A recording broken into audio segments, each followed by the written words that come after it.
பல்கலைக்கழக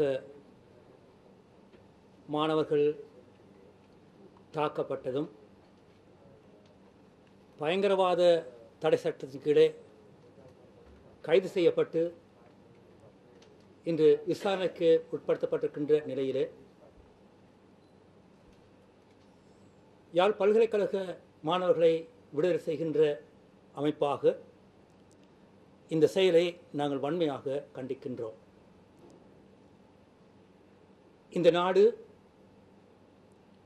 இரண்டு நாடு என்றும் இரண்டு இன மக்கள் இருவர் பகுதிகளிலே வாழ்ந்து கொண்டிருக்கின்றார்கள் என்றும் இந்த நாட்டிலே இரண்டு சட்டங்கள் இந்த இருவர் பகுதியிலும் நடைமுறைப்படுத்தப்பட்டிருக்கின்றன என்று மீண்டுமாக 2012ஆம் ஆண்டின் இறுதியிலும் நிரூபிக்கப்பட்டிருக்கின்றது.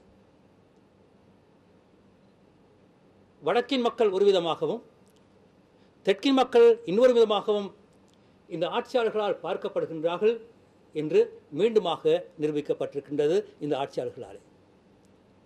ஏனென்றால் தெற்கிலே இருந்த ஒரு சிங்கள இயக்கத்தின் தலைவருக்கு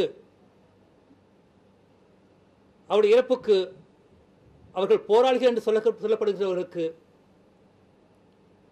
விழா எடுக்க முடியும் என்றால் வடக்கிலே ஏன் விழா எடுக்க முடியாது?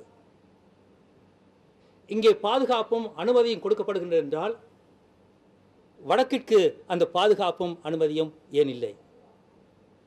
இது இரண்டு விதமான நாடுகள், இரண்டு சட்டங்கள் இந்த நாட்டிலே இருக்கின்றன என்பதை வெளிப்படுத்துகின்றன. இளைஞர்களுடைய கைது, அவர்களுடைய எதிர்காலம், அவர்களுடைய எதிர்காலத்தை பற்றிய நம்பிக்கை இங்கே சிதறடிக்கப்பட்டிருக்கின்றது. இந்த நாட்டிலே தமிழ் இளைஞர்களுக்கு எதிர்காலம் இல்லை என்று கூறுகின்ற போது இந்த அரசாங்கம் விரும்புவது என்ன? மீண்டுமாக தமிழ் இளைஞர்கள் கையிலே ஆயுதங்களை திணிக்க உத்தேசிக்கின்றதா என்பதுதான் எங்களுடைய கேள்வியாக இருக்கின்றது. ஆயுதங்களை இந்த அரசாங்கம் திணிக்கின்றது. நாங்கள் கண்டிக்கின்றோம் இந்த அரசாங்கத்தினுடைய செயற்பாட்டினை. இந்த நாட்டிலே சுதந்திரமாக தமிழ் மக்கள் வாழ விரும்புகின்றார்கள். சுயாதீனமாக இந்த நாட்டிலே வாழ விரும்புகின்றார்கள். அடக்குமுறை இன்று வடக்கிலே கட்டவிழ்த்து விடப்பட்டிருக்கின்றது. அராஜகம் இன்று வடக்கிலே ஆட்சி செய்து கொண்டிருக்கின்றது. இந்த நிலையிலே தான் பல்கலைக்கழக மாணவர்கள் கைது செய்யப்பட்டிருக்கின்றார்கள். இந்த நாட்டில் எல்லோருக்கும் சம உரிமை இருக்கின்றது என்றால் வடக்கிலே இருக்கின்ற மக்களுக்கும் சம உரிமை இருக்க வேண்டும், ஜனநாயக உரிமைகள் இருக்க வேண்டும். ஆனால் அவையெல்லாம் பறிக்கப்பட்டிருக்கின்ற நிலையிலே நாங்கள் இந்த ஊடக சந்திப்பை நடத்தி கொண்டிருக்கின்றோம். நான் கேட்பதெல்லாம் முதலாவதாக இளைஞர்களை கைது செய்யப்பட்ட அந்த பல்கலைக்கழக மாணவர்களை விடுதலை செய்யுங்கள் என்று கூறுகின்றோம். தொடர்ந்து பயங்கரவாத தடை சட்டம் இருக்கின்றது என்றால் இந்த அரசாங்கம் இன்னும் ஒரு கிளர்ச்சியை விரும்புகின்றது, இளைஞர்களுடைய எழுச்சியை விரும்புகின்றது, அவர்கள் ஆயுதம் தூக்க வேண்டும் என்று விரும்புகின்றது. எனவே இந்த நிலையிலே இந்த நாடு யுத்தம் போதும் என்று கூறியிருக்கின்ற நிலையிலே ஜனநாயக ரீதியாக எங்களுடைய உரிமைகளை பெற்றுக்கொள்ள முயற்சிக்கின்ற நிலையிலே பல்கலைக்கழக மாணவர்களை விடுதலை செய்யுங்கள். அதே நேரம் நேற்று பிரதம நீதியரசர் பாராளுமன்ற தெரிவுக்குழுவிலே நம்பிக்கை இல்லை என்று வெளியேறியிருக்கின்றார்.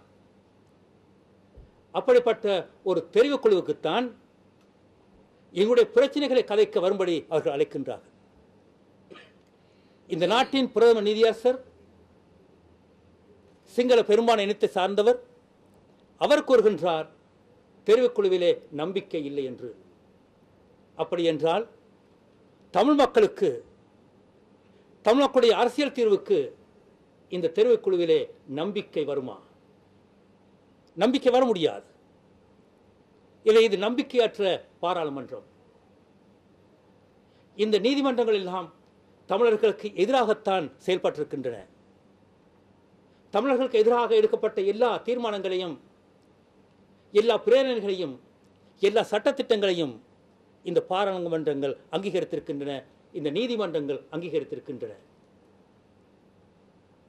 அதே நீதிமன்றத்தின் பிரதம நீதிபதி கூறுகின்றார், இந்த நாட்டிலே சட்டம் இல்லை, தெரிவுக்குழுவை எங்களால் நம்ப முடியாது என்று கூறி வெளியேறுகின்றார் என்றால் இந்த நாட்டிலே அனைத்து மக்களுக்கும் எதிர்காலம் இல்லை என்று பொருள்படுகின்றது.